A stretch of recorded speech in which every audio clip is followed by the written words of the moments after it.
അപ്പോ ഹുക്കൂക്കാണെങ്കിൽ നരകവും ഹുക്കൂക്കാണെങ്കിൽ സ്വർഗവുമാണ് എന്ന് പറഞ്ഞാൽ മലയാളത്തിൽ നിങ്ങൾക്കതിന് പരിചയപ്പെടുത്തി തന്നാൽ, നിങ്ങൾ വീട്ടിലേക്ക് വരുമ്പോ ഉമ്മയുടെയും വാപ്പയുടെയും മുഖം അൽഹംദുലില്ലാ എന്റെ മോൻ വരണു, അങ്ങനെയാണെങ്കിൽ നിങ്ങൾക്ക് സ്വർഗം. നിങ്ങളുടെ വീട്ടിലേക്ക് വരുമ്പോൾ നിങ്ങളുടെ വാപ്പയും അല്ലോ മോൻ പറഞ്ഞു ഓടിക്കൂടി, അങ്ങനെയാണ് പറയുന്നതെങ്കിൽ നിങ്ങൾക്ക് നരകം. ഇത്രേ ഉള്ളൂ. ഇത് മാത്രം മനസ്സിലാക്കിയാൽ മതി. നിങ്ങൾ വീട്ടിലേക്ക് ചെല്ലുമ്പോൾ എന്റെ പൊന്നുമോൻ വരികയാണ് അൽഹംദുലില്ലാ എന്നാണ് ഉമ്മ പറയുന്നതെങ്കിൽ നിങ്ങൾക്ക് സ്വർഗം. എന്റെ മോൻ വരികയാണ് മിണ്ടല്ലേ, അല്ലാ ഇനി അവൻ പോണവരൊരു അക്ഷരം മിണ്ടല്ലേ എന്നാണ് പറയണമെങ്കിൽ നിങ്ങൾ കാര്യത്തിൽ തീരുമാനമായി. ഇതാണ്, ഇങ്ങനെ മനസ്സിലാക്കിയാൽ മതി. അറബി ഭാഷ ഇപ്പൊ പഠിക്കണമെന്നില്ല, ഇങ്ങനെ മനസ്സിലാക്കി ഇതിൽ ഏതാണ് നിങ്ങളുടെ ഭർത്താവെന്ന് നിങ്ങൾ ചിന്തിക്കും സഹോദരിമാരെ. നിങ്ങളെന്നുള്ളത് പിന്നെ ചിന്തിക്കാം. ആദ്യം നിങ്ങളുടെ ഭർത്താവ്, നിനക്ക് വേണ്ടി കഷ്ടപ്പെടുന്ന ഭർത്താവിന് നരകം കിട്ടാൻ നീ ആഗ്രഹിക്കുന്നുണ്ടോ? എങ്കിൽ മാത്രമേ ഭർത്താവിന്റെ ഉമ്മയെ സ്നേഹിക്കരുത് എന്ന് ഭർത്താവിനോട് പറയാവൂ. ആലോചിച്ചു. ഭയങ്കര ഭർത്താവിന്റെ സ്നേഹമായിട്ട് ഇറങ്ങി നടക്കാൻ, ഉമ്മയെ നോക്കാൻ വിടൂല, ഉമ്മയെ കാണാൻ വിടൂല, ഉമ്മാക്ക് വേണ്ടി പൈസ കൊടുക്കുന്നൊരു തെറ്റ്, പാപ്പാക്ക് വേണ്ടി പൈസ കൊടുക്കുന്നൊരു തെറ്റ്, നിങ്ങൾ സമ്പാദിച്ചതെല്ലാം അവിടെ കൊണ്ടുകൊടുത്ത് എന്ത് ചെയ്യാൻ പോവാണ്, ഇങ്ങനെയൊക്കെ പറഞ്ഞ് ആകെ മനസ്സിന്റെ വല്ലാത്ത വിഷമവും സങ്കടവും ഉണ്ടാക്കി കൊടുക്കുന്ന എത്രയോ ആളുകളുണ്ട്. അള്ളാഹു റബ്ബുൽ ഇസ്സത്ത് നമ്മെ എല്ലാവരെയും അള്ളാഹു കാത്തുരക്ഷിക്കുമാറാകട്ടെ. യഥാർത്ഥത്തിൽ നബി സല്ലല്ലാഹു അലൈഹി വസല്ലമ തങ്ങൾ പറഞ്ഞതുപോലെ മാതാപിതാക്കളോട് നമുക്ക് പൈസ കൊടുക്കാനും സ്നേഹം കൊടുക്കാനും കുറയുന്നത് എപ്പോഴെന്നറിയോ? അവരോട് താല്പര്യം കുറയുന്നത് നമുക്ക് മക്കളുണ്ടാകുമ്പോഴാണ്. നമ്മുടെ ഭാര്യ പ്രസവിച്ച് ഹോസ്പിറ്റലിനകത്ത് കിടക്കുമ്പോൾ നമ്മൾ കാണാൻ പോകുമ്പോ ഭാര്യ പറയും, ഇക്ക മോളാണ്, ഇനി ഇതുപോലെ ഇങ്ങനെ കറങ്ങി നടന്നാൻ പറ്റൂല, പൈസ ഒന്നും പാഴാക്കി കളഞ്ഞാൽ ഇനി ഉമ്മാക്ക് 1000 പാപ്പാക്ക് 2000 എന്നും പറഞ്ഞു കൊണ്ട് കൊടുക്കരുത്, എല്ലാം നമ്മുടെ മക്കൾക്ക് വേണ്ടിയാ. ഇങ്ങനെ ഭാര്യ ഉപദേശിച്ചു കൊടുക്കുമ്പോഴാണ് ഉപ്പാക്ക് പൈസ കൊടുത്തുകൊണ്ടിരുന്ന ഭർത്താവ് പിന്നെ പൈസ കുറയ്ക്കുന്നത്, ഉമ്മാക്ക് കൊടുത്തുകൊണ്ടിരുന്നവൻ പിന്നെ പൈസ കുറയ്ക്കുന്നത് അപ്പോഴാണ്. ഇത് നമ്മുടെ കുടുംബ ജീവിതത്തിന്റെ നല്ലതിന് ചേർന്നതല്ല. വളരെ ഗൗരവത്തോടെ ശ്രദ്ധിക്കണം. അല്ലാഹു തആല കാത്തിരക്ഷിക്കുമാറാകട്ടെ. അതുകൊണ്ട് മാതാപിതാക്കളെ വെറുപ്പിക്കുന്ന ഒരു ജീവിതം ഭാര്യയ്ക്കും വേണ്ട, ഭർത്താവിനും വേണ്ട. അതിന് നിങ്ങൾ അനുവാദം കൊടുക്കരുത് പ്രിയപ്പെട്ടവരെ. ഒരു സ്വാലിഹായ മനുഷ്യൻ പറയുകയാണ്, തന്റെ ഉമ്മ മരണപ്പെട്ടപ്പോൾ അയാളിരുന്ന് കരച്ചിൽ തന്നെയാണ്. സഹോദരങ്ങൾ വന്നു പറഞ്ഞു, നീ എന്തിനാണ് ഇങ്ങനെ കരയുന്നത്? എന്റെ ഉമ്മ മരണപ്പെട്ടു പോയി. അവര് പറഞ്ഞു, നമ്മുടെ ഉമ്മമാരും മരിച്ചുപോയല്ലോ, പക്ഷെ ഇത് എത്ര ദിവസമായടാ ഇങ്ങനെ കരഞ്ഞുകൊണ്ടിരിക്കുന്നു, എന്തിനാണ് ഇങ്ങനെ സങ്കടപ്പെടുന്നതെന്ന് ചോദിക്കുമ്പോൾ അയാൾ പറയുകയാണ്, നിങ്ങളുടെ ഉമ്മയെ പോലെയല്ല എന്റെ ഉമ്മയെ ഞാൻ കണ്ടിരുന്നത്. കുന്തു, ആ പ്രിയപ്പെട്ട സഹോദരൻ പറയുന്നു, യതഖബ്ബലു കുല്ല യൗമിൻ ഖദമ ഉമ്മിഹി, എല്ലാ ദിവസവും ഞാൻ എന്റെ ഉമ്മയുടെ കാൽപാദത്തിൽ പോയി മുത്തം കൊടുക്കുമായിരുന്നു രാത്രിയിൽ. അല്ലാഹുവേ പടച്ചവനെ, ആ സഹോദരൻ പറയുകയാണ്, എല്ലാ ദിവസവും ഞാൻ എന്റെ പ്രിയപ്പെട്ട ഉമ്മയുടെ കാൽപാദത്തിൽ പോയി മുത്തം കൊടുക്കുമായിരുന്നു. രാത്രിയിൽ എന്റെ പ്രിയപ്പെട്ട ഉമ്മ എല്ലാവരും ഉറങ്ങിക്കഴിയുമ്പോ എന്റെ പ്രിയപ്പെട്ട ഉമ്മയുടെ കാൽച്ചുവട്ടിൽ ചെന്ന് ഞാനൊരു മുത്തം കൊടുക്കുമായിരുന്നു.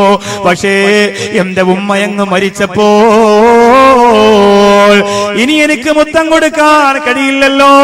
കുന്തു അത്തമറൗ ഫീ റിയാദിൽ ജന്ന, ഞാൻ സ്വർഗത്തിന്റെ തോട്ടത്തിൽ മധു നുകർന്നു കഴിഞ്ഞവനാണ്. എന്റെ ഉമ്മയുടെ കാൽപാദത്തിന്റെ ചുവട്ടിലാണ് സ്വർഗമെന്ന് പഠിപ്പിച്ച നബിയേ, ആ ഉമ്മയുടെ കാലിൽ എനിക്കിനി മുത്തം കൊടുക്കാൻ കഴിയില്ലല്ലോ എന്ന് ചിന്തിച്ചിട്ടാണ് ആ പ്രിയപ്പെട്ട സഹാബി കരം നിരങ്കല്, നിന്റെ ഉമ്മാക്ക് നീ മുത്തം കൊടുത്തിട്ടുണ്ടോ ചെറുപ്പക്കാരാ? ഉമ്മയുടെ ശിരസിൽ നിനക്കൊരു മുത്തം കൊടുക്കാൻ കഴിഞ്ഞിട്ടുണ്ടോ? നിന്റെ കൈ കൊണ്ട് ഉമ്മയെ ഒന്ന് തടവാൻ നിനക്ക് കഴിഞ്ഞിട്ടുണ്ടോ? എന്റെ പെങ്ങളെ, എന്റെ ഉമ്മച്ചിയല്ലേ എന്ന് പറഞ്ഞ് പ്രിയപ്പെട്ട ഉമ്മാക്ക് ഒരു മുത്തം കൊടുക്കാൻ നിങ്ങൾക്ക് കഴിഞ്ഞിട്ടുണ്ടോ? എന്റെ നാട്ടിൽ ഞാൻ തുടങ്ങിയ ആതുരാലയത്തിന്റെ അവസ്ഥ എന്തെന്ന് നിങ്ങൾക്കറിയോ? ആരോരുമില്ലാത്തവരെ, വഴിയിൽ കിടക്കുന്നവരെ, കൈകാലി മുറിഞ്ഞു പോയവരെ, കുഷ്ഠരോഗം ബാധിച്ചവരെ, സുന്നത്ത് ജമാഅത്തിന് അങ്ങനെ ഒരു സ്ഥാപനം വേണമല്ലോ. അല്ലാഹുവേ, ഞാൻ ആ പ്രിയപ്പെട്ട ഉമ്മമാരെ ഉപ്പമാരെ കൊണ്ടുവന്ന് ഒരു ചെറിയ ഷെഡ് വാടകയ്ക്കെടുത്തിട്ട് അതിന്റെ അകത്ത് പാർപ്പിക്കുകയാണ്.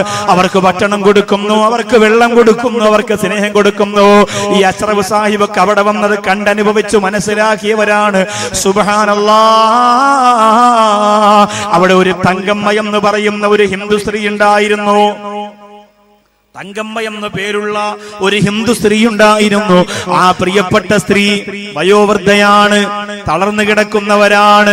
അവരെ കാണാൻ റൂമിന്റെ അകത്തേക്ക് നമ്മൾ ആരെങ്കിലും കടന്നു ചെന്നാൽ ആ സ്ത്രീ ചോദിക്കുന്നവരെന്തെന്നറിയോ? എന്റെ മോനാണോ, എന്റെ മോനാണോ, എന്റെ മോനാണോ വന്നത്? ഞങ്ങൾ പറയും, അമ്മേ നിങ്ങൾക്ക് ഞങ്ങളുടെ മകനെ പോലെ കണ്ടൂടെ, ഞങ്ങളെ നിങ്ങളുടെ മക്കളെ പോലെ കണ്ടൂടെ.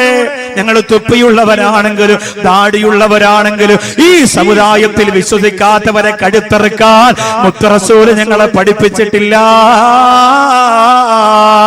ശബരിമലയിലേക്ക് പോകുന്നവരെ കൊന്നൊടുക്കണമെന്ന് പറയുന്ന മതമല്ല നമ്മുടെ മതം. മറമൈത്രിയുടെ സാഹോദര്യത്തിന്റെ ഏറ്റവും വലിയ സ്നേഹത്തിന്റെ വിളനിലമാണ് നമ്മുടെ നാടെന്ന് പറഞ്ഞ് ആ അമ്മയുടെ കണ്ണീര് തുടച്ചു കൊടുക്കുമ്പോ എന്റെ മുമ്പിലിരിക്കുന്ന സഹോദരങ്ങളെ, എന്റെ മുമ്പിലിരിക്കുന്ന സഹോദരിമാരെ, നമ്മുടെ പ്രിയപ്പെട്ട ഉമ്മയെയും ഉപ്പയെയും നമ്മൾ മറക്കല്ലേ, അവരെ നമ്മൾ ഒഴിവാക്കല്ലേ, അവരെ നമ്മൾ അവഗണിക്കല്ലേ, അവരെ നമ്മൾ കുറ്റപ്പെടുത്തല്ലേ. ആ മാതാപിതാക്കളാണ് സ്വർഗത്തിന്റെ കവാടമെങ്കിൽ ആ സ്വർഗീയ അനുരാഗത്തിന്റെ മധുവനികൾ നുകരാ. എന്റെ പ്രിയപ്പെട്ടവരെ നമ്മൾ മനസ്സ് വെക്കുക. ബഹുമാനപ്പെട്ട അലി ഇബ്നുൽ ഹുസൈൻ റളിയല്ലാഹു അൻഹു ജനങ്ങളിൽ ഏറ്റവും വലിയ ഉമ്മയോട് സ്നേഹം കാണിച്ചിരുന്നയാളാണ്. അലി ഇബ്നുൽ ഹുസൈൻ റളിയല്ലാഹു അൻഹു ഉമ്മയോടും വാപ്പയോടും ഏറ്റവും അധികം സ്നേഹം കാണിച്ചിരുന്ന ഒരാളായിരുന്നു. പക്ഷേ അദ്ദേഹത്തെ കുറിച്ച് ജനങ്ങൾക്ക് ഒരു വലിയ കംപ്ലൈന്റ് ഉണ്ടായിരുന്നു. എന്താണ് കംപ്ലൈന്റ് എന്നറിയും? ആ കാലഘട്ടത്തിൽ എല്ലാവരും ഉമ്മയോടൊത്തിരുന്ന് ഭക്ഷണം കഴിക്കുന്ന സ്വഭാവക്കാരായിരുന്നു. ഉമ്മയോടൊത്തിരുന്ന് ഭക്ഷണം കഴിക്കുന്നു എന്നല്ല, ഉമ്മയുടെ പാത്രത്തിൽ നിന്ന് തന്നെ കഴിക്കും. ഒരു പാത്രത്തിൽ ഭക്ഷണം ഇട്ടിട്ട് അത് ഉമ്മയോടൊത്തിരുന്ന് ഉമ്മ ഒരുള്ള കഴിക്കും, മകനെടുത്തത് കഴിക്കും, മകളെടുത്തത് കഴിക്കും. അങ്ങനെ ഒരു പാത്രത്തിൽ നിന്ന് ഭക്ഷണം കഴിക്കുന്ന നല്ല ഒരു സമ്പ്രദായം. ബഹുമാനപ്പെട്ട അത്തിപ്പറ്റ ഉസ്താദ്, അള്ളാഹു ദീർഘായുസ്സും ആരോഗ്യവും ആഫിയത്തും കൊടുത്ത് അനുഗ്രഹിക്കുമാറാകട്ടെ. അദ്ദേഹമാണ് ഇവിടെ ഇന്നത്തെ സദസ്സിൽ വന്നിരുന്നെങ്കിൽ അസ്രഫ് സാഹിബിന്റെ വീട്ടിലിരുന്ന് ഭക്ഷണം കഴിക്കുമ്പോൾ കസേരയിലിരുന്ന് മേശപ്പുറത്ത് ഭക്ഷണം കഴിക്കാൻ സമ്മതിക്കില്ലായിരുന്നു. ഒരു വലിയ പാത്രത്തിനകത്ത് ഭക്ഷണം ഇട്ടിട്ട് ഒരുമിച്ച് വളഞ്ഞിരുന്നിട്ട് എല്ലാവരും കൂടിയിട്ട് കറിയൊക്കെ മിക്സ് ചെയ്ത് എല്ലാവരും കൂടി ഒരുമിച്ച് കഴിക്കുന്ന ഒരു രീതിയാണ് ബഹുമാനപ്പെട്ട ഉസ്താദ്. ഒരു തരി ഭക്ഷണം നിങ്ങൾ നിലത്ത് കളഞ്ഞാൽ അത് ബഹുമാനപ്പെട്ടവരെടുത്ത് കഴിക്കും. നിങ്ങൾ 5 ആള് ചായ കുടിച്ചിട്ട് അത്തിപ്പറ്റ ഉസ്താദിന്റെ മുമ്പ് ഇരുന്ന് ചായ കുടിച്ചിട്ട് പോകുമ്പോ ബഹുമാനപ്പെട്ട അത്തിപ്പറ്റ ഉസ്താദ് നോക്കും അവസാനം ക്ലാസ്സിൽ ചായ ഇരിക്കുന്നുണ്ടോന്ന്. 5 ആളിന്റെയും ക്ലാസ്സിലിരിക്കുന്ന ചായ ഉസ്താദ് സ്വന്തം ക്ലാസ്സിൽ ഒഴിച്ചിട്ട് ഉസ്താദ് കുടിക്കും. അതാണ് ബഹുമാനപ്പെട്ട അത്തിപ്പറ്റ ഉസ്താദ്. അള്ളാഹു ദീർഘായുസ്സും ആരോഗ്യവും ആഫിയത്തും കൊടുത്ത റബ്ബ് അനുഗ്രഹിക്കുമാറാകട്ടെ. ഒരുപാട് ആലിമീങ്ങൾ സ്വാലിഹീങ്ങളുണ്ട്. അങ്ങനെ നമുക്ക് അള്ളാഹു ബാപ്പു ഉസ്താദിന്റെയും കുമരംപുത്തൂർ ഉസ്താദിന്റെയും ചെറുശ്ശേരി ഉസ്താദിന്റെ ഒക്കെ ഖബർ ഈ വലിയ മജ്ലിസിന്റെ ബറക്കത്ത് കൊണ്ട് അള്ളാഹു പ്രവിശാലമാക്കി കൊടുക്കുമാറാകട്ടെ. സ്വർഗീയ അനുഗ്രഹവും അനുഭൂതിയും ആസ്വദിക്കാനുള്ള ഭാഗ്യം ആ പ്രിയപ്പെട്ട ഉലമാക്കൾക്ക് അള്ളാഹു റബ്ബുൽ ഇസ്സത്ത് കൊടുത്ത് അനുഗ്രഹിക്കുമാറാകട്ടെ. അങ്ങനെയല്ലേ ഭക്ഷണം കഴിക്കുക. എന്റെ വീട്ടില് ഞാൻ വാങ്ങി വെച്ചിട്ടുണ്ട് വലിയ ഒരു പാത്രം. വല്ലപ്പോഴും, എല്ലാ ദിവസവും ചിലപ്പോൾ അങ്ങനെ ഇരുന്ന് കഴിക്കാനൊന്നും പറ്റൂല, അതിന് സമയം കിട്ടൂലല്ലോ.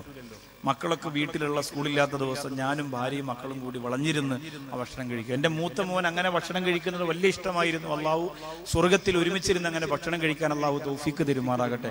മരണപ്പെട്ടു പോയല്ലോ. അങ്ങനെ വളഞ്ഞിരുന്നിട്ട് ഭക്ഷണം ഇങ്ങനെ കഴിക്കും, നല്ല രസമാണ്. അതിലൊരു ബറക്കത്ത് ഉണ്ടാവും, അതൊരു ഐശ്വര്യം ഉണ്ടാവും, അതൊരു പുണ്യം ഉണ്ടാവും. ഒരു ദിവസം നിങ്ങൾ, ഒരു മാസത്തിൽ ഒരു ദിവസം നിങ്ങൾ അങ്ങനെ കഴിച്ചു നോക്കിയേ, തീർച്ചയായും ഞാൻ പറയാണ്, നമ്മുടെ മനസ്സിന് വല്ലാത്ത ഒരു പൊരുത്തം അല്ലാഹു തരും, ഒരു ഐക്യമുണ്ടാകും, നമുക്ക് വലിയ സന്തോഷം ഉണ്ടാവും. ഒരുമിച്ചിരുന്ന് കഴിച്ചു നോക്കി. ചില ആള് പറയും, ഞാൻ അങ്ങനെ ഒരുമിച്ചിരുന്ന് കഴിക്കാനൊന്നും വരുന്നില്ല. അവനായിരിക്കും ആ കുടുംബത്തിലെ ഏറ്റവും വലിയ പ്രശ്നക്കാരൻ. നിങ്ങളൊന്ന് വിളിച്ചു നോക്കണം, നിങ്ങളുടെ അനുജനെ ജ്യേഷ്ഠനെ കുടുംബത്തിൽ പോയി ഒരുമിച്ചിരുന്ന് കഴിക്കുക. വാക്കവി എങ്ങനെ പലതും പറയാം, അയാൾക്ക് തലയ്ക്ക് സുഖമില്ല, ഞാനങ്ങനെ. അവനായിരിക്കും ആ കുടുംബത്തിലെ ഏറ്റവും വലിയ പ്രശ്നക്കാരൻ. അവരൊരുമിച്ചിരുന്ന് കഴിക്കാൻ വരൂല. സഹോദരിമാരെ, സ്ത്രീകൾ മാത്രം ഇരുന്ന് കഴിച്ചോ? അനിയത്തിയും ചേട്ടത്തി സുബ്ഹാനല്ലാഹ്, അവരൊരുമിച്ച് കൂടിയാ വല്ലതും കഴിക്കോ?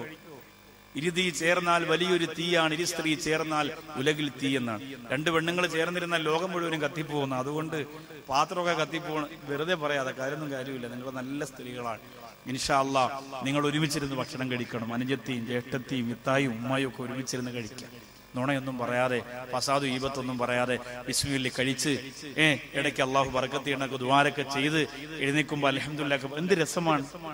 അപ്പൊ ആ കാലഘട്ടത്തിൽ ഉമ്മയുടെ പാത്രത്തിൽ നിന്ന് ഉമ്മയോടൊത്തിരുന്ന് ഭക്ഷണം കഴിക്കുന്ന ഒരു സ്വഭാവം സഹാബികൾക്കുണ്ടായിരുന്നു.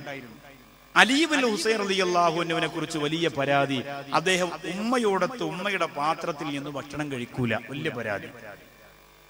അതൊരു വലിയ കംപ്ലൈന്റ് ആയിട്ടാണ് കണ്ടത്. നമ്മളൊക്കെ ആ പാത്രം എടുത്ത് ഉമ്മയുടെ തലക്കടിക്കുന്നു, അതൊന്നും നമുക്കൊന്നും വലിയ കംപ്ലൈന്റ് അല്ല. കൂട്ടുകാർ പറയും കൊല്ലാത്തന്തറ ആ കിളവിയെ അടിച്ചിട്ട് വന്നു, ഞാനാണ് നീ കുത്തി കയറ്റിട്ടെന്ന് പറയും. ഇതാണ് നമ്മുടെ അവസ്ഥ. പക്ഷേ അന്ന് അങ്ങനെയാണ്. നമ്മൾ ആരെങ്കിലും ഉമ്മയുടെ പാത്രത്തിൽ നിന്ന് ഉമ്മ കഴിക്കുന്നതോടൊപ്പം തന്നെ ഉമ്മയുടെ പാത്രത്തിൽ നിന്ന് ഭക്ഷണം കഴിച്ചിട്ടുണ്ടോ? ഈ അടുത്ത സമയത്താണ്. പണ്ട് ചെറുതിലെ മോനെ അമ്പിളിയമ്മാവനെ നോക്കടാന്ന് ഉമ്മ പറയും. നമ്മൾ മുകളിലോട്ട് നോക്കുമ്പോൾ നാക്കുമ്പോൾ തന്നെ ഉമ്മ ഭക്ഷണം തരും, കുറച്ച് ഭക്ഷണം ഉമ്മയും കഴിക്കും. അങ്ങനെ ഒരുമിച്ച് കഴിച്ചതല്ല. ഇപ്പൊ ഈ അടുത്ത സമയത്ത് ആരെങ്കിലും ഉമ്മയോടൊത്തിരുന്ന് ഉമ്മയുടെ പാത്രത്തിൽ നിന്ന് ഒരുമിച്ച് ഭക്ഷണം കഴിച്ചിട്ടുണ്ടോ? ഈ കഴിഞ്ഞ ഒരു 4-5 മാസത്തിനകത്ത് ആരെങ്കിലും ഉണ്ടെങ്കിൽ ഒന്ന് കൈവയ്ക്കുക നോക്കട്ടെ.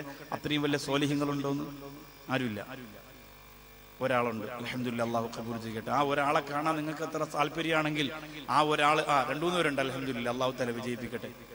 അൽഹംദുലില്ലാഹ്, അൽഹംദുലില്ലാഹ്, അല്ലാഹു സ്വർഗ്ഗം കൊടുക്കട്ടെ. അദ്ദേഹം അതിനെക്കുറിച്ച് ഒരുപാട് വാചാലനായി എന്നോട് സംസാരിച്ച സഹോദരനാണ്.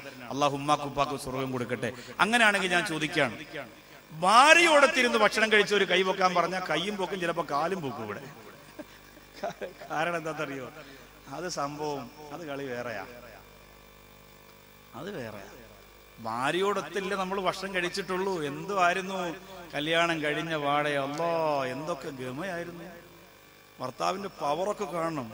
വലിയ ഇംഗ്ലീഷിൽ സംസാരിക്കുള്ളൂ അല്ലേ, ഇങ്ങനെ ഒരുമിച്ച് ഭക്ഷണം കഴിക്കുള്ളൂ, ഒരുമിച്ച് കുളിക്കുള്ളൂ, ഒരുമിച്ച് പല്ല് തേക്കുള്ളൂ, ഒരുമിച്ച് യാത്ര ചെയ്യുള്ളൂ, ഇതൊക്കെയായിരുന്നു. പക്ഷെ ഇപ്പോ ഭാര്യയെ കണ്ടിട്ട് തന്നെ കുറെ ആളായെന്നാണ്. കാണലുണ്ടോ? ഒരു റൂമിൽ തന്നെയാണോ? അല്ലാഹു അഅലം.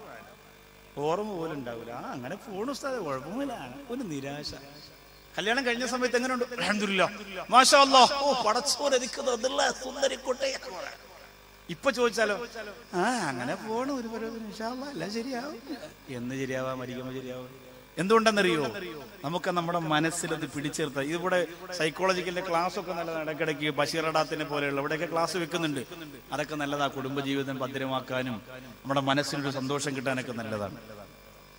അപ്പോ നമുക്കെന്താണ്, നമ്മുടെ പ്രിയപ്പെട്ട ഭാര്യയോടൊത്ത് നമ്മൾ ഭക്ഷണം കഴിക്കുന്നത് കുടുംബജീവിതത്തിന് ഒരു ഒത്തൊരുമയ്ക്കും സന്തോഷത്തിനൊക്കെ വേണ്ടിയാണ്. ഉമ്മയോടൊത്തിരുന്ന് കഴിച്ചു നോക്കണം, വല്ലാത്ത സുഖമാണത്. അവർക്കൊരു വെറുപ്പ് നമ്മളെടുത്തില്ലല്ലോ. ഏതെങ്കിലും ഉമ്മമാരും മക്കളെ വെറുക്കുമെങ്കിലും ഉള്ളിന്റെ ഉള്ളിൽ അവർക്ക് വെറുക്കാൻ കഴിയില്ല. ഈ കട്ട കൊണ്ടെന്നേറിഞ്ഞാലും എന്റെ കുഞ്ഞിനെ കാക്ക് നീ മന്നാനേ, നിന്യതയോടെ തഴഞ്ഞാലും എന്റെ കൽബിൽ നിറയെ മകനാണേ. തീക്കട്ട കൊണ്ടെറിഞ്ഞാലും, തീക്കട്ട കൊണ്ട് ഉമ്മയെറിഞ്ഞാലും ഉമ്മ പറയുന്നു, അല്ലാ എന്റെ പൊന്നുമോന്റെ ശരീരത്തിൽ ഒരു തീപ്പൊരി പോലും വീഴാതെ നീ കാക്കണേ അല്ലാ. അങ്ങനെ പ്രാർത്ഥിക്കാൻ ലോകത്തുമ്മാക്ക് മാത്രമല്ലേ കഴിയുകയുള്ളൂ. ഉമ്മയും ഉപ്പയും കരയുന്ന വീടുകൾ, നന്മ മരിക്കുന്ന ജഹിലിന്റെ കൂടുകൾ, എത്ര തളർന്നാലും വീണ്ടും ചിരിക്കുന്നു റഫുവാണേ, മക്കൾ കലിവാണേ. കഴുത്തിൽ കയറിട്ട മറുനാലും മോനെ മോനെ എന്നല്ലാതെ വിളിക്കൂലേ, കനലിൽ ഇറങ്ങി നടന്നാലും മോനെ നെഞ്ചിന്റെ ചൂടിന ഗറ്റൂലേ. ഞാൻ എന്റെ പ്രിയപ്പെട്ട ഉമ്മയെ കുറിച്ച് എഴുതിയ വഴികളാണ്. എന്റെ പ്രിയപ്പെട്ട ഉമ്മയുടെ മുമ്പിൽ ഇരുന്നിട്ട് ഈ പ്രിയപ്പെട്ട നൗഷാദ് വാക്ക് എഴുതിയിട്ട് പാടി സന്തോഷിപ്പിച്ചു കൊടുത്ത വാക്കുകളാണ് നിങ്ങളോട് പറഞ്ഞത്. എന്തറിഞ്ഞാലുള്ള ചെറുപ്പക്കാരാ, തീക്കട്ട കൊണ്ടിറങ്ങിട്ട് നടക്കാൻ പറഞ്ഞാൽ പ്രിയപ്പെട്ട ഉമ്മയെ നെഞ്ചിൽ, പൊന്നുമോനെ നെഞ്ചിൽ ചേർത്ത് വെച്ചിട്ട് കനൽ കട്ടയിൽ ചവിട്ടി നടക്കുമ്പോഴും ഉമ്മ ആ പൊന്നുമോനെ നെഞ്ചിന്റെ ചൂട് കൊടുത്തിട്ട് സമാധാനിപ്പിക്കുകയാണ്. എന്റെ പൊന്നുമോനൊന്നും വരല്ല അല്ലാ, എന്റെ തങ്കക്കുടത്തിനൊന്നും വരല്ല അല്ലാ, എന്റെ മുസ്താഖ് അഹമ്മദ് എന്ന പൊന്നുമോ ഉമ്മോനെ മരണപ്പെട്ടു പോയപ്പോ അല്ലാഹുവിന്റെ പരിശുദ്ധ ഹറമിൽ നിന്ന് പൊട്ടുന്ന മനസ്സുമായിട്ട് എനിക്ക് ക്ഷമ തരണേ എന്ന് ദുആ ചെയ്തുകൊണ്ട് എന്റെ പൊന്നുമോന്റെ മയ്യത്തിന്റെ മുമ്പ് വരുമ്പോ എന്റെ പ്രിയപ്പെട്ട ഉമ്മ എന്നോട് പറഞ്ഞതല്ലാ, എന്റെ മുസ്താഖ് എന്ന പൊന്നുമോന് മരിക്കുന്നതിന് പകരം എന്നെ മരിപ്പിച്ചിരുന്നെങ്കിലല്ല എന്റെ പൊന്നുമോന് സങ്കടം വരില്ലായിരുന്നല്ലോ. അവന്റെ മകൻ മരിക്കുന്നതിന് പകരം എന്നെ നീ മരിപ്പിച്ചിരുന്നെങ്കിലല്ല എന്നെന്റെ പ്രിയപ്പെട്ട ഉമ്മ പറഞ്ഞപ്പോ എന്റെ ഖൽബിൽ അല്ലാഹു തന്നത് സമാധാനമാണ്. ഉമ്മമാരങ്ങനെയാണ്, എത്ര സ്നേഹിച്ചാലും മതിവരാത്ത നീരുറവയാണ് പ്രിയപ്പെട്ട ഉമ്മ. അതുകൊണ്ട് ഉമ്മയോടും വാപ്പയോടും നമ്മൾ ഒരു അധപകേടും കാണിക്കല്ലേ ചെറുപ്പക്കാരാ. വലാ തഖുല്ലഹുമാ ഉഫിൻ, ഛേ എന്ന ഒരു വാക്കുപോലും നിങ്ങളുടെ മാതാപിതാക്കൾക്കെതിരെ നിങ്ങൾ പറയല്ലേ എന്ന് ഖുർആൻ പറഞ്ഞത് എത്ര കണിശമായ ശബ്ദത്തിലെന്നറിയോ. നമ്മുടെ സ്വർഗമടഞ്ഞു പോകുന്ന, നമ്മുടെ നന്മകൾ കത്തിക്കരിഞ്ഞു പോകുന്ന, നമ്മുടെ പുണ്യങ്ങളില്ലാതായി പോകുന്ന, നമ്മുടെ എല്ലാ സ്വർഗത്തിന്റെ അന്തരീക്ഷങ്ങളും അല്ലാഹു റബ്ബുൽ ഇസ്സത്ത് മാറ്റിവെക്കുന്ന ഒരു മഹാപാതകമാണത്. അതുകൊണ്ട് അലി ഇബ്നു ഹുസൈൻ റളിയല്ലാഹു അൻഹുവിനോട് ജനങ്ങൾ വന്ന് പരാതി പറയുകയാ, നിങ്ങൾ ഉമ്മയെ സ്നേഹിക്കുന്നയാളാണ്, നിങ്ങൾ വാപ്പയെ സ്നേഹിക്കുന്നയാളാണ്, പക്ഷേ നിങ്ങൾ ഉമ്മയുടെ അടുത്തിരുന്ന് ഉമ്മയോടൊപ്പം ഇരുന്ന് ഭക്ഷണം കഴിക്കുന്നില്ല. അത് എന്തുകൊണ്ടാണെന്ന് ചോദിക്കുമ്പോൾ മഹാനായ അലി ഇബ്നു ഹുസൈൻ റളിയല്ലാഹു അൻഹു പറയുകയാണ്, അഖാഫു അൻ തസ്ബഖ യദയ്യ യദഹാ ഇലാ മാ തസ്ബിഖു ഇലൈഹി ഐനാ. എന്റെ ഉമ്മ എടുക്കാൻ ആഗ്രഹിക്കുന്ന ഒരു ഭക്ഷണം ഉമ്മ എടുക്കുന്നതിന് മുമ്പ് അറിയാതെ ഞാൻ എടുത്തു പോകുമോ എന്ന പേടി കൊണ്ടാ ഒരുമിച്ചൊരു പാത്രത്തിലിരുന്ന് ഭക്ഷണം കഴിക്കുമ്പോ എന്റെ പ്രിയപ്പെട്ട ഉമ്മ എനിക്ക് ആ ഭക്ഷണം എടുക്കണമെന്ന് കരുതിയിട്ട് ഉമ്മ എടുക്കാൻ വേണ്ടി കൈകൊണ്ടുവരുമ്പോ അറിയാതെ എന്റെ ഉമ്മ ആഗ്രഹിച്ചു പോയ ഭക്ഷണം എന്റെ ഉമ്മ എടുക്കുന്നതിന് മുമ്പ് ഞാൻ എടുത്തു പോകുമോ എന്ന പേടിയാ. അതുകൊണ്ടാണ് ഞാൻ ഉമ്മയോടൊപ്പിരുന്ന് ഭക്ഷണം കഴിക്കാത്തതെന്ന് മഹാനായ അലി ഇബ്നു ഹുസൈൻ റളിയല്ലാഹു അൻഹു പറയുകയാണ്. എന്റെ കാഞ്ഞങ്ങാട് വന്നിരിക്കുന്നവരെ, നിങ്ങൾ ഉമ്മയോടൊപ്പിരുന്ന് ഭക്ഷണം കഴിച്ചില്ലെങ്കിൽ ഉമ്മാക്ക് സങ്കടം വരൂല. നിങ്ങൾ ഉമ്മാടെ അടുത്ത് വന്ന് ഉമ്മാക്ക് പൈസ കൊടുത്തില്ലെങ്കിൽ ഉമ്മാക്ക് വിഷമം വരൂല. പിന്നെയോ എപ്പോഴാണ് ഉമ്മാക്ക് സങ്കടം വരുന്നതെന്നറിയോ? മാതാപിതാക്കൾക്ക് വേണ്ടത് പരിഗണനയാണ്. അവർക്ക് വേണ്ടത് പരിഗണനയാണ്, പൈസയില്ല. 17 വർഷം കൊണ്ട് ഗൾഫിൽ ഫാമിലിയായി കഴിയുന്ന സഹോദരൻ, ഞാൻ ആ സഹോദരന് ചോദിച്ചു, നാട്ടിൽ പോലില്ലേ? ആ സഹോദരൻ പറഞ്ഞു, ഭാര്യ മക്കളൊക്കെ ഇവിടെ അല്ലേ ഉസ്താദേ, പിന്നെ ഞാൻ നാട്ടിൽ പോകുന്നത് എന്തിനാ? ഞാൻ പറഞ്ഞു, നിങ്ങളുടെ ഉമ്മയോ? ഉമ്മ നാട്ടിലായിരുന്നു, കഴിഞ്ഞ വർഷം മരണപ്പെട്ടു. 16 വർഷം ഉമ്മയെ കാണാതെ ഗൾഫിൽ നിന്നു ആ സഹോദരൻ. 16 വർഷം മരണപ്പെട്ടപ്പോ നാട്ടിൽ വന്നു. 16 വർഷം ഉമ്മയെ കാണാതെ നാട്ടിൽ നിന്നു പ്രിയപ്പെട്ട സഹോദരൻ. 16 വർഷം. മക്കളൊന്ന് ചിന്തിച്ചു നോക്കി. അപ്പൊ ഉമ്മയുടെ മനസ്സിനകത്ത് സങ്കടം ഉണ്ടാവില്ല. അവനവിടെ ഭാര്യയുണ്ട്, മക്കളുണ്ട്, അവന് സങ്കടമൊന്നുമില്ല. പക്ഷെ ഉമ്മയുടെ മനസ്സിൽ എന്റെ മോൻ എന്നെ കാണാൻ വന്നതിൽ ഇത്രയും വർഷമായില്ലേ, അകന്ന് കഴിയുമ്പോൾ ഒരു അകൽച്ച തന്നെയല്ലേ, നമ്മൾ ചിന്തിക്കൂല. ആരെങ്കിലും ചോദിക്കുമ്പോ ഉമ്മ പറയും, അവനവിടെ നല്ല ജോലിയാണ്, വരാനൊന്നും കഴിയൂല, അറബിയായിട്ട് അടുത്ത ബിസിനസ് ഒക്കെയാണ്, അതുകൊണ്ട് അവിടെ നിന്ന് പെട്ടെന്ന് വരില്ല എന്ന് പറഞ്ഞ് ഉമ്മ സമാധാനിക്കുമെങ്കിലും ആ മനസ്സ് ചിലപ്പോൾ നീറുകയായിരിക്കും. നമ്മൾ കൊടുക്കേണ്ടത് എന്താ? ഈ അരിഞ്ഞാല് വന്ന പ്രിയപ്പെട്ടവരോട് പറയുന്നത്, നമ്മൾ കൊടുക്കേണ്ടത് പരിഗണനയാണ്. നമ്മൾ കൊടുക്കേണ്ടത് പരിഗണനയാണ്. ഇപ്പോ അഷ്റഫ് എന്ന് പറയുന്ന ഒരു നല്ല മകൻ, മൂസ എന്ന് പറയുന്ന ആ പ്രിയപ്പെട്ട സഹോദരൻ ഉണ്ടായിരുന്നത് കൊണ്ട് ആ ഉപ്പാക്ക് നല്ല പരിഗണന കിട്ടുന്നുണ്ട്. ഈ സമുദായത്തിൽ വാപ്പ മരിച്ചുപോയെങ്കിലും വാപ്പയുടെ പേര് നിലനിർത്തുന്ന പ്രവർത്തനങ്ങൾ ഇവിടെ നടക്കുന്നുണ്ട്. അൽഹംദുലില്ലാഹ് 100 ഹദിയ ഒരുമിച്ച് ചെയ്യുന്ന പരിപാടി എം ബി മൂസ എന്ന് പറയുന്ന സഹോദരൻ തന്റെ 47 വയസ്സിനകത്ത് ചെയ്തിട്ടുണ്ട്. 47 വയസ്സല്ല മരിക്കുമ്പോൾ, 47 വയസ്സിനകത്ത് ചെയ്തു കൂട്ടിയിട്ടുണ്ട്. ഇവിടെ എത്രയോ കാര്യങ്ങൾ. 10-25 വയസ്സൊക്കെ പ്രായമാകുമ്പോൾ എത്രയോ സംഘടനകളുടെ തലപ്പത്താണ്, എത്രയോ സ്ഥാപനങ്ങളുടെ തലപ്പത്താണ്, എത്രയോ കാര്യങ്ങളുടെ മേൽനോട്ടക്കാരനാണ്. ആ പ്രിയപ്പെട്ട സഹോദരൻ. ഞാനിവിടെ ആദ്യം വരുന്ന സമയത്ത് എന്നെ മൗവൽ അഷ്റഫ് സാഹിബാണ്, MB അഷ്റഫ് സാഹിബിനെ, ABM അഷ്റഫ് സാഹിബിനെ പരിചയപ്പെടുത്തുന്നത്. അന്ന് വണ്ടിക്കകത്തിരുന്ന് സംസാരിക്കുമ്പോൾ, അഷ്റഫ് സാഹിബ് ഇവിടെ ഇല്ല, അബുദാബിയിലാണ്, അദ്ദേഹം എന്നോട് പറഞ്ഞിട്ടുണ്ട്, ഇദ്ദേഹത്തിന്റെ ഉപ്പയെ കുറിച്ച് ഒരുപാട് പറഞ്ഞിട്ടുണ്ട് ഉപ്പയെ കുറിച്ച്, ഉപ്പയുടെ ജീവിത കാര്യങ്ങളെ സംബന്ധിച്ചും അന്നുണ്ടായിരുന്ന അവസ്ഥകളെ കുറിച്ചൊക്കെ ഒരുപാട് നാട്ടുകാർക്ക് അറിയുന്ന പലചരിത്രങ്ങളും ഇവിടെ സുവനീറൊക്കെ അവരിറക്കി അതിനകത്തൊക്കെ ധാരാളം പറയുന്നുണ്ട്. അള്ളാഹു അദ്ദേഹത്തിന് ഉന്നതമായ ബർസഖ് ജീവിതം അള്ളാഹു കൊടുത്ത് അനുഗ്രഹിക്കുമാറാകട്ടെ. അവരൊക്കെ കാലാകാലം നമ്മുടെ മുമ്പിൽ തന്നെ ഉണ്ടാവണമെന്ന് നമ്മൾ ആഗ്രഹിച്ചവരാണ്. പക്ഷെ അങ്ങനെ ആഗ്രഹിക്കാനല്ലേ നമുക്ക് പറ്റുള്ളൂ. പക്ഷെ അവരെ ഇങ്ങനെ അള്ളാഹു ഒരു തീരുമാനം വരുമ്പോൾ ഒരു കാരണമുണ്ടാക്കി അള്ളാഹു കൊണ്ടുപോവാണ്. പരിഗണനയാണ് നമ്മുടെ ഉമ്മാക്കും ഉപ്പാക്കും ആവശ്യം, പൈസയല്ല. നിങ്ങൾ എല്ലാ മാസവും കുവൈറ്റിൽ നിന്നും ഇറാഖിൽ നിന്നും സൗദിയിൽ നിന്നും മസ്കറ്റിൽ നിന്നും വാപ്പാക്ക് 50,000 അയച്ചു കൊടുക്കുന്നു പറഞ്ഞെന്ന് അതൊന്നും പരിഗണനയില്ല. പരിഗണന എന്ന് പറഞ്ഞാൽ എന്താ? നിങ്ങൾ വാപ്പാടെ ഉമ്മയുടെ അടുത്ത് വന്നിരിക്കും.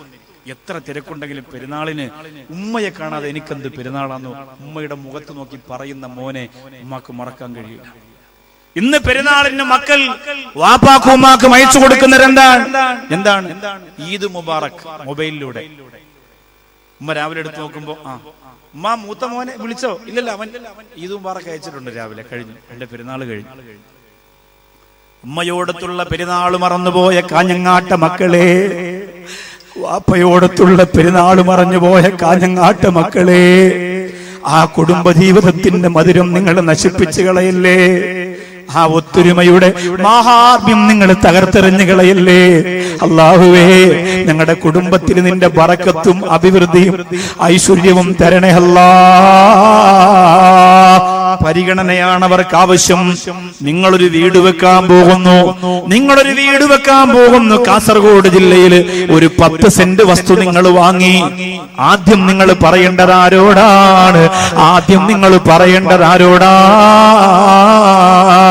വേദനയോടെ നിങ്ങളെ പ്രസവിച്ച ഉമ്മയുടെ അടുത്ത് പോയിട്ട് പറയണം, ഉമ്മ ഞങ്ങൾ വീട് വെക്കാൻ പോകുന്നു, ഉമ്മ ഒരു ചെറിയ വസ്തു വാങ്ങി, ഉമ്മ നിങ്ങൾ ദ്വാരക്കണമെന്ന് ഉമ്മയോട് പറഞ്ഞത് കൊണ്ട് എന്റെ ചെറുപ്പക്കാരാ, ഒരു നഷ്ടവും നിനക്ക് വരാൻ പോകുന്നില്ല.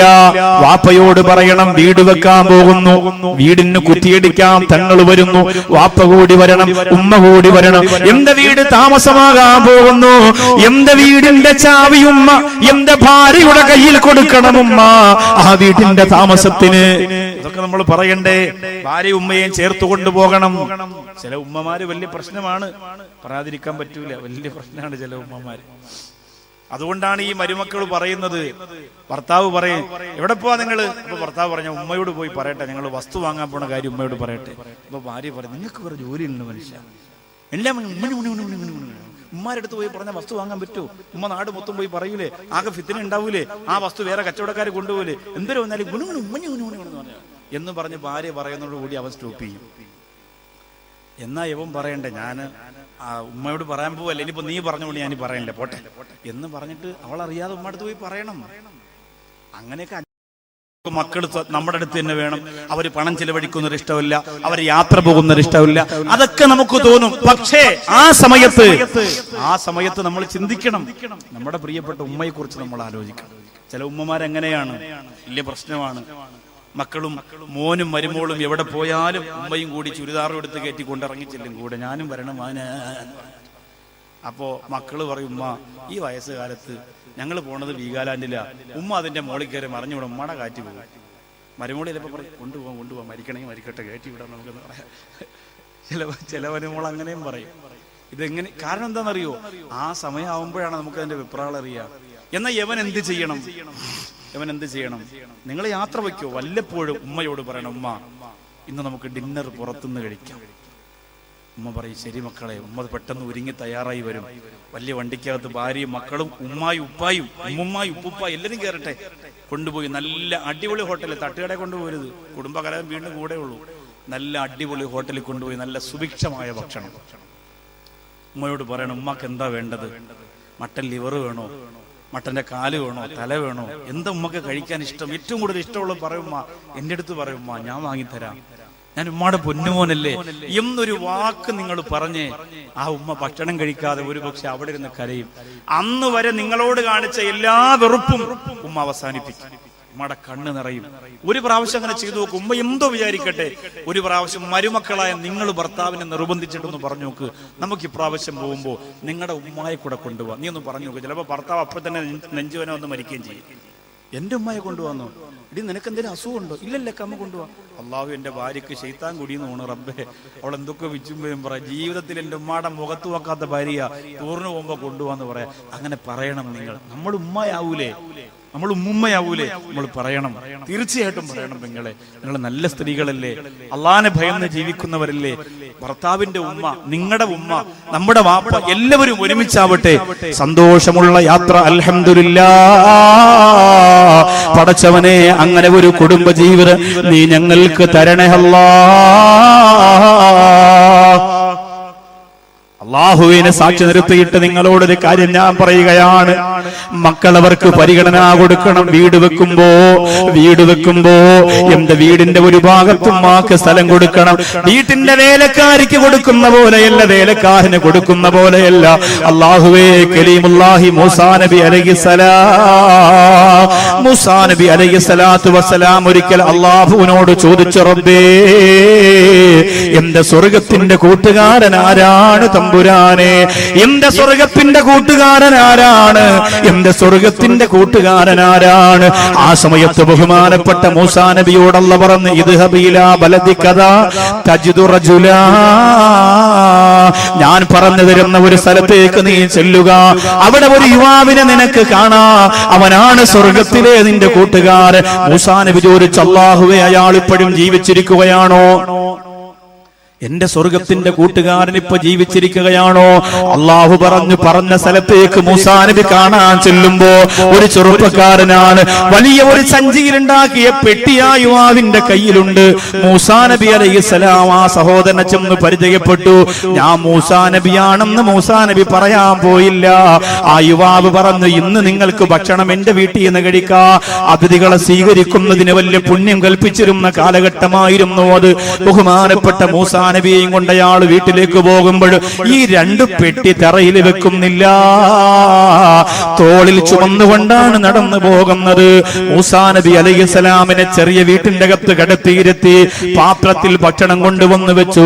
മൂസാ നബി അലൈഹിസ്സലാം കഴിക്കാൻ തുടങ്ങുമ്പോ ആ ചെറുപ്പക്കാരൻ അതിൽ നിന്ന് കുറച്ച് ഭക്ഷണം എടുത്തിട്ട് ഈ പെട്ടിയുടെ ഒരു ഭാഗം അങ്ങോട്ട് തുറന്നിട്ട് അകത്തേക്ക് വെച്ചു കൊടുക്കുകയാണ്. മൂസാ നബി ചിന്തിച്ചു, അല്ലാ, ഏതെങ്കിലും മൃഗങ്ങളാണോ, പൂച്ചയോ മൃഗങ്ങളോ മറ്റോ ആണോ ഈ പ്രിയപ്പെട്ട ചെറുപ്പക്കാരൻ അവർക്ക് ഭക്ഷണം വെച്ചു കൊടുക്കുന്നതെന്തിനാണ്?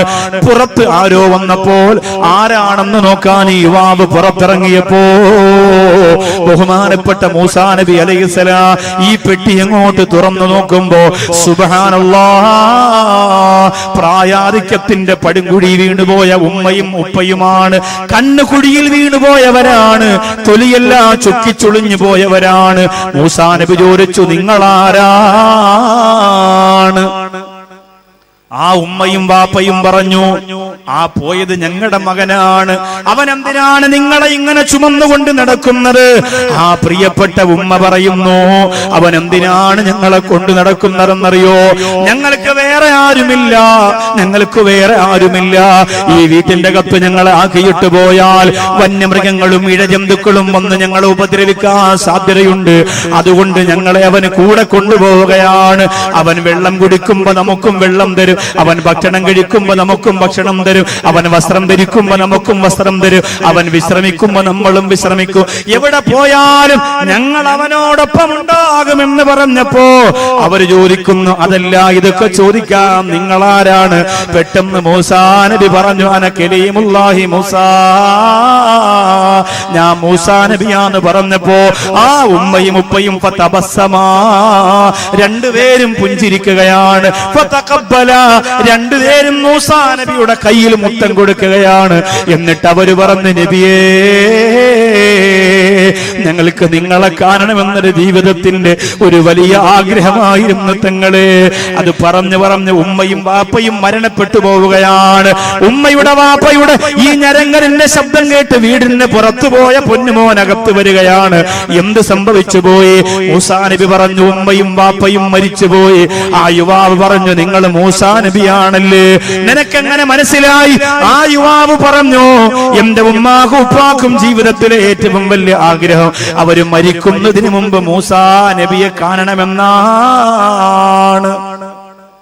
അതുകൊണ്ട് ഞാൻ അല്ലാഹുവിനോട് എപ്പോഴും ദുആ ചെയ്തിരുന്നതല്ലാ, എന്റെ പ്രിയപ്പെട്ട ഉമ്മായുപ്പായെ മൂസാ നബിയെ കാണിക്കാതെ മരിപ്പിക്കല്ലേ അല്ലാ.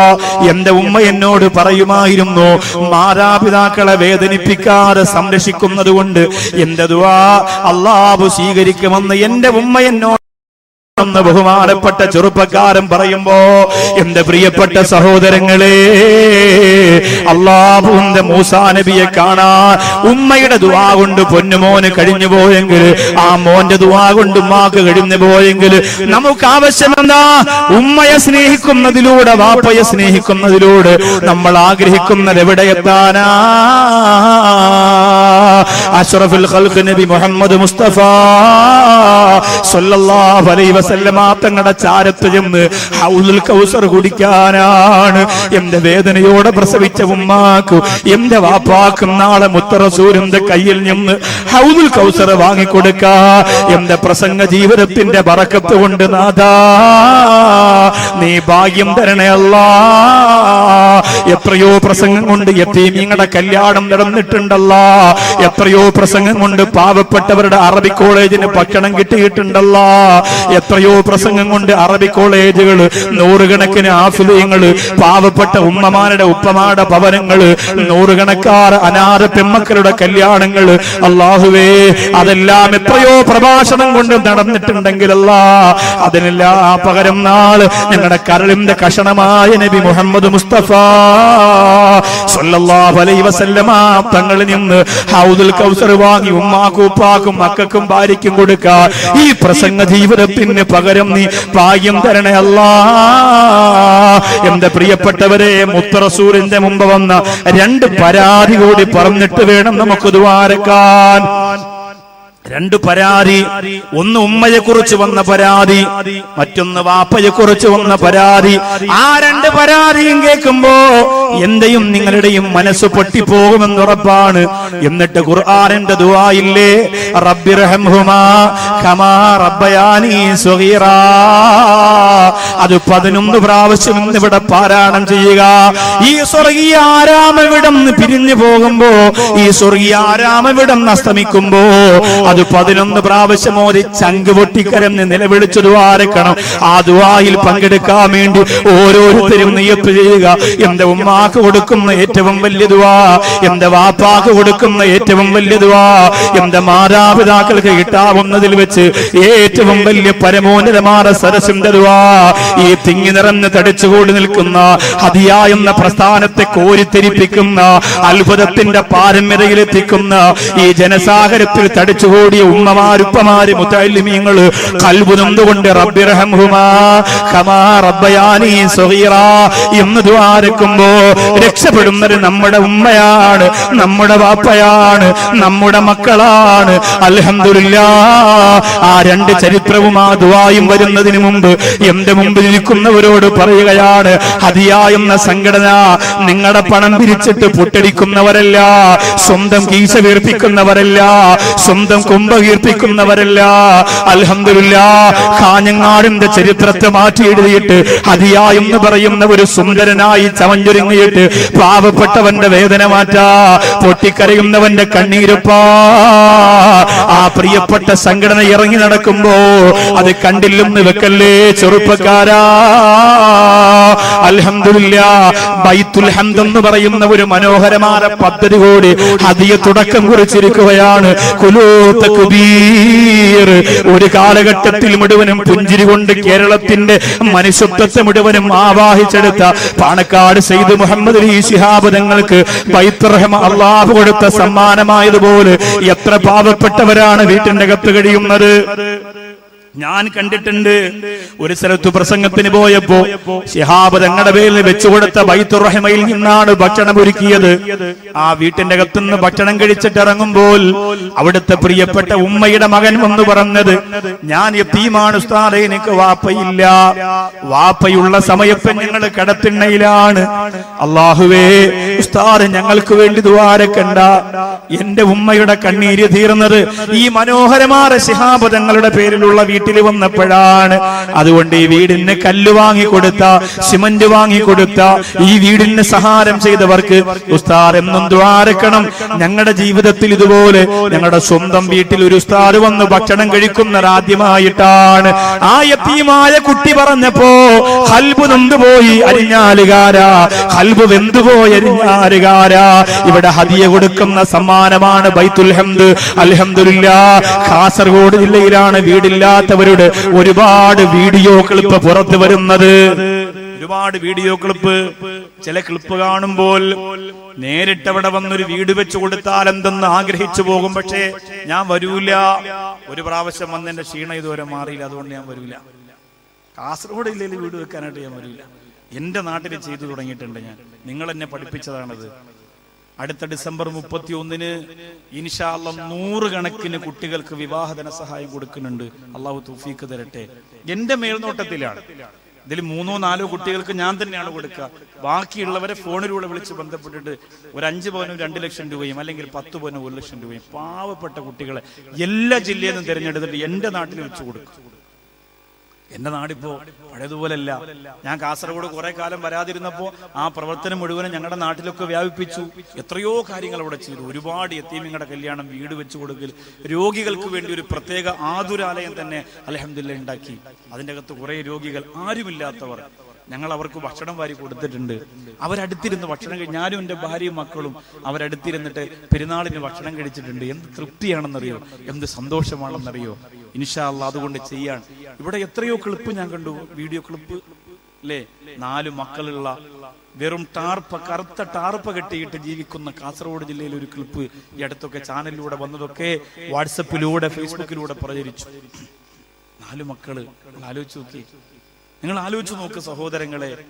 ആ പ്രിയപ്പെട്ട ഉമ്മ അവരെ എന്ത് ചെയ്യണമെന്നറിയാതെ 30 വയസ്സ്, 25 വയസ്സ്, 27 വയസ്സ് അങ്ങനെയുള്ള മക്കളാണ്. ഒരു കിടക്കാടമില്ല. പട്ടി വന്ന് കടിച്ചാൽ പോലും ചോദിക്കാൻ ആളില്ല. രാത്രി ഒരു കള്ളം വന്ന് ഈ മക്കളെ എടുത്തുകൊണ്ട് പോയാലും ആ ഉമ്മാക്കും ഉപ്പാക്കും ചോദിക്കാനും പറയാനും ആരുമില്ല. കുറെ യുവാക്കൾ ഒരു സംഘടനയൊക്കെ രൂപീകരിച്ച് അക്കൗണ്ടൊക്കെ തുടർന്ന് അത് ചെയ്യാൻ വേണ്ടി തീരുമാനിച്ചു. അതിന്റെ കാര്യങ്ങളൊന്നും എനിക്കറിയില്ല. പക്ഷെ ഞാൻ പറയാണ്, കാഞ്ഞങ്ങാടിന്റെ അരിഞ്ഞാലിന്റെ പരിസരത്ത് അങ്ങനെ ഒരു ക്ലിപ്പ് ഇറങ്ങാൻ പാടില്ല. അല്ലാഹു റബ്ബുൽ ഇസ്സത്ത് നമ്മെ കാത്തിരക്ഷിക്കുമാറാകട്ടെ. അത് നമുക്ക് സഹിക്കാൻ പറ്റും. നമ്മൾ കഷ്ടപ്പെട്ട് കഴിഞ്ഞാൽ ചിലപ്പോൾ ഒരു 6 ലക്ഷം രൂപയ്ക്ക് ഒരു വീടുണ്ടാക്കാൻ പറ്റും. കോഴിക്കോട് താമരശ്ശേരി ഭാഗത്ത് നിങ്ങൾ ചിന്തിച്ചിട്ടുണ്ടോ, ഒരു 10-15 കിലോമീറ്റർ ഇച്ചിരി വനാന്തരത്തിലൊക്കെ കയറി പോകുമ്പോ അവിടെ മണ്ണെണ്ണ വിളക്കിന്റെ വെളിച്ചത്തിൽ ഇപ്പോഴും SSLCക്ക് പഠിക്കുന്ന മക്കളുണ്ട്. വീടിന് അടപ്പില്ല, ബാത്റൂം തുറന്നതാണ്, ടാർപ്പയും തുണിയും കൊണ്ട് കെട്ടിയിരിക്കുന്നു. ഞാൻ കണ്ണുകൊണ്ട് കണ്ടതാണ്. 1 വർഷം കഴിഞ്ഞിട്ടില്ല. അവിടെ ഒരു വീടിന് 2 ലക്ഷം രൂപ കൊടുത്താൽ മതി.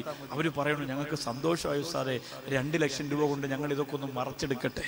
നമ്മുടെ വീടിന്റെ അവസ്ഥ നമ്മളൊന്ന് ചിന്തിക്കുക. അല്ലാഹു റബ്ബുൽ ഇസ്സത്ത് ഈ പ്രിയപ്പെട്ട സഹോദരൻ എന്റെ അടുത്ത് പറഞ്ഞത് എന്താണെന്നറിയോ? നമ്മുടെ പേരെന്താണ്? മറ്റേ നമ്മുടെ പ്രസിഡന്റ് പോയി കുഞ്ഞു മൊയ്തീൻ സാഹിബിനോട് പറഞ്ഞു, ഇവിടെ വിജ്ഞാനത്തിനും അതുപോലെ തന്നെ എന്താണ് ചികിത്സക്കും ഒക്കെ വേണ്ടിയാണ് നമ്മൾ ആദ്യം പൈസ, ഇവിടെ അധിക പൈസ പിരിച്ചിരുന്നത്.